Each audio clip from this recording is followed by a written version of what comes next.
Praise the lord. ప్రభువును రక్షకుడైన యేసుక్రీస్తు పరిశుద్ధ నామమునకు మహిమ కలుగును గాక.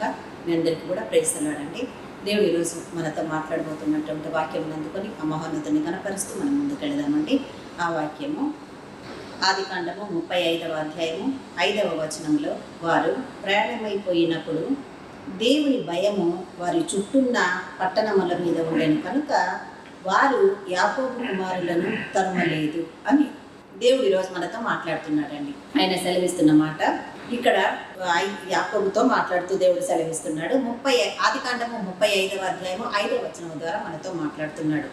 వారు ప్రయాణమైపోయినప్పుడు దేవుని భయము వారి చుట్టూన్న పట్టణముల మీద ఉండెను కనుక వారు యాకోబు కుమారులను తరుమలేదు అని దేవుడు ఈరోజు మనకు వాక్యముగా ఇస్తున్నారండి. ఇక్కడ యాక్చువల్గా ఈ 35వ అధ్యాయంలో నుంచి మొదటి వచనంలో నుంచి కూడా దేవుడు యాకోబుతో, నీవు లేచి బేతేలునకు వెళ్ళి అక్కడ నివసించి నీ సేవకుడైన ఏశావు ఎదుట నుండి నీవు పారిపోయినప్పుడు నీకు కనబడిన దేవునికి అక్కడ బలిపీఠమును కట్టమని చెప్పగా, యాకోబు తన ఇంటి వారితోనూ తన యొద్దనున్న వారందరితోనూ మీ యొద్దనున్న అన్య దేవతలను పారవేసి మిమ్మును మీరు శుచిపరచుకొని మీ వస్త్రములను మార్చుకొనుడి. మనము లేచి బేతేలునకు వెళ్ళేదము.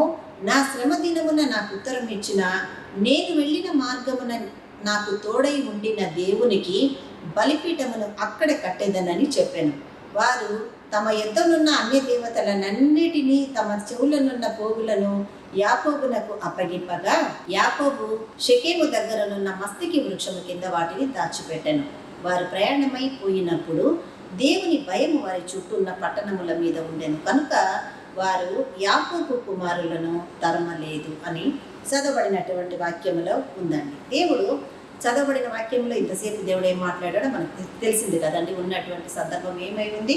దేవుడు యాకోబుతో లేచి, నీవు లేచి బేతేలు అన్న పట్టణానికి వెళ్ళి అక్కడ నువ్వు నివసించు, నీ సహోదరుడైనటువంటి ఏశావు ఎదుట నుండి నీవు పారిపోయినప్పుడు నీకు కనబడినటువంటి దేవుని బలిపీఠమును అక్కడ కట్టమని ఆ యాకోబుకు దేవుడు సెలవిస్తాడండి. అప్పుడు యాకోబు ఆ స్థలములో నుంచి అతను వచ్చి తన ఎద్దనున్న వారందరితోనూ మీ ఎద్దనున్న అన్య దేవతలను పారవేసి మిమ్మల్ని మీరు శుచిపరచుకొని మీ వస్త్రములను మార్చుకొనుడి అని యాకోబు వాళ్ళందరినీ పిలుచుకొని వచ్చి వాళ్ళందరితో చెప్తున్నాడు. మిమ్మల్ని మీరు శుద్ధీకరించుకొని మీ దగ్గర ఉన్న వాటిని అన్నిటిని తీసి మీ వస్త్రాలను పారవేసినప్పుడు మనం లేచి బేతేలునకు వెళ్ళేదము. నా శ్రమ దినమున నేను ఉత్తరం ఇచ్చి నేను వెళ్ళిన మార్గమున నాకు తోడై ఉండిన దేవునికి బలిపీఠమున అక్కడ కట్టేదనని యాకోబు వాళ్ళందరూ తనతో పాటు తీసుకొచ్చిన వాళ్ళతో యాకోబు సెలవిస్తున్నాడండి.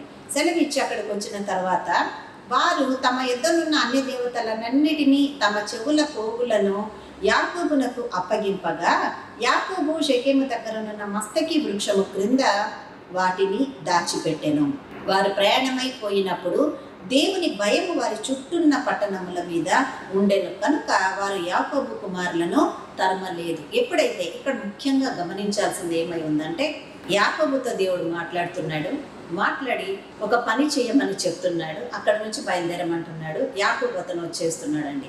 దేవుడు చెప్పిన పనిని యాకోబు చేస్తున్నాడు. వచ్చి ఆ తర్వాత అక్కడికి వచ్చిన తర్వాత వాళ్ళు ప్రయాణమైపోతున్నప్పుడు అక్కడ ఉన్న దేవుని భయము చేత వారి చుట్టూన్న దేవుని భయము వారి చుట్టూన్న పట్టణముల మీద ఉండెను కనుక వారు యాకోబు కుమారులను తరుమలేదు అని అంటున్నాడు. ప్రియ సహోదరి సహోదరుడా, ఈరోజు నువ్వు ఏ స్థితిలో ఉన్నావో దేవుని మీదనే ఆధారపడి దేవునికి నీ భారము, బాధలు, నీ సమస్యలు అన్నీ సమర్పించుకుంటూ దేవుని చిత్తము కొరకు కనిపెడుతూ ఆయన చేసే సహాయం కొరకు ఎదురు చూస్తున్నా నిన్ను బట్టి ఈరోజు దేవుడు నీతో మాట్లాడుతున్నాడు. ఎందుకంటే నువ్వు ఆధారం చేసుకున్న నీ దేవుడు నువ్వు చేస్తున్న సమస్తాన్ని చూస్తున్నాడు, వింటున్నాడు, కంటున్నాడు. కాబట్టి అందుకే ఆయన నీకు జవాబిస్తా అంటున్నాడు.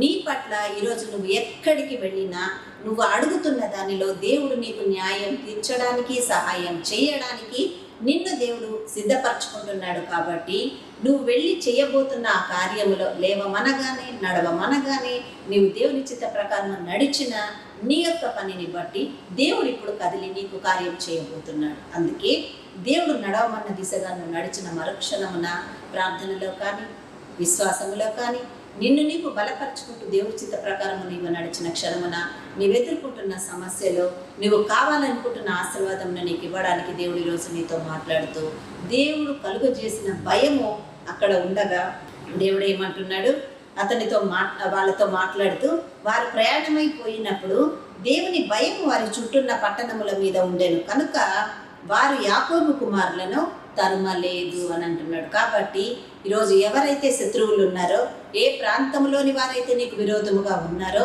ఎవరైతే నిన్ను దూరము పెట్టి నిన్ను తమ దగ్గరికి కూడా రానివ్వకుండా నిన్ను అవమానపరుస్తున్నారో వారందరికీ దేవుని భయము చేత మిమ్మల్ని తరమకుండా దేవుడు వారికి కంచె వేసి నీకు కాపుదలనిచ్చి తన ఆశీర్వాదంలో నిన్ను నడిపించబోతున్నాడు. కాబట్టి ధైర్యముగా దేవుని పాద సన్నిధిలో సమర్పించుకొని ఈరోజు నీ భారమంతా దేవునికి అప్పగించి ముందుకున్నాడు. యాకోబు అదే చేశాడు.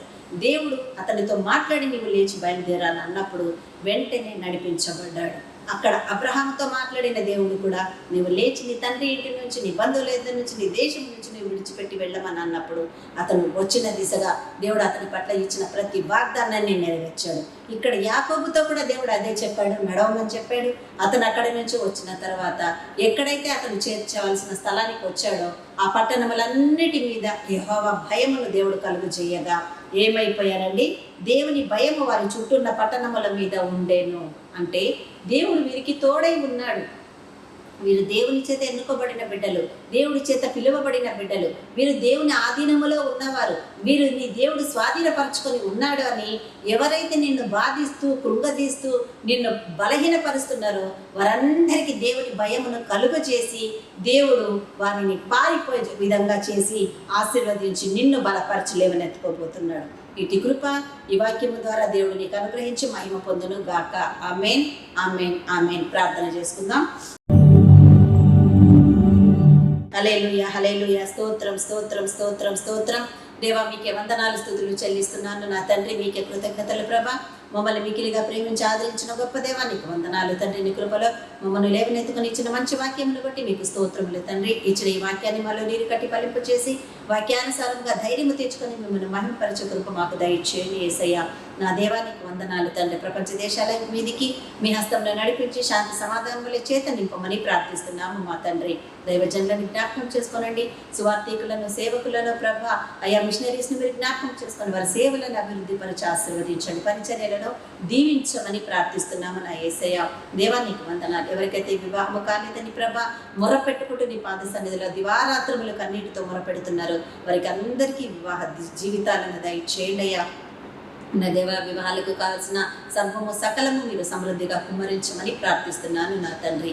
నా దేవా నీకే వందనాలు తండ్రి. ఏమైనా బిడ్డలను మీరు జ్ఞాపకం చేసుకోనండి అయ్యా. నీతి మార్గముల వారిని నడిపించి మీ కంచెలో భద్రపరచమని ప్రార్థిస్తున్నాను నా తండ్రి.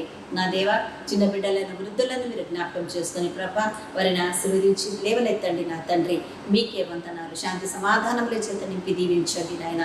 నా దేవా నీకు స్తోత్రములు, స్తోత్రములు తండ్రి. నీకే కృతజ్ఞత వందనాలు, స్తుతులు చెల్లించుకుంటూ మా నాయన మీరు అక్కడ ఆలస్యం అయితే మరొకసారి మేమందరం ఈ భూమి మీద నిలిచిన వారమైతే మీ హస్తాలకు అప్పటిదాకా అప్పగించుకుంటూ అంతవరకు మీ చిత్తమే మా పట్ల నెరవేర్చి మీరే మహిమ పొందమని యేసుక్రీస్తు అతి పరిశుద్ధమైన నామమున మా ఈ ప్రార్థన మీ ఆశీర్వాదముగా మేమందరం కూడా అడిగి పొంది ఉన్నాము మా తండ్రి. ఆమేన్, ఆమేన్, ఆమేన్. హల్లెలూయా. అందరికీ ప్రైజ్ అల్లాడండి. ఈ వాక్యం ద్వారా మేము ఆదరించబడి ఉన్నాము అని మీరు అనుకుంటే అనేకులకు, ఆత్మీయులకు, బంధువులకు, స్నేహితులకు, మీ కుటుంబీకులకు అందరికీ కూడా ఈ వాక్యాన్ని షేర్ చేసి మీరు కూడా ఈ ఛానల్ని సబ్స్క్రైబ్ చేసుకుని అనేక మందికి దీవెనకరముగా ఉండేలాగున దేవుని మహిమపరిచి ముందుకు కొనసాగుతాం. మీ అందరికీ ప్రైజ్. నన్ను నూతన సృష్టిగా చేసి నీ పాత్రగా నన్ను మలచి నీ దేవన కరుహుడగా చేసిన దేవా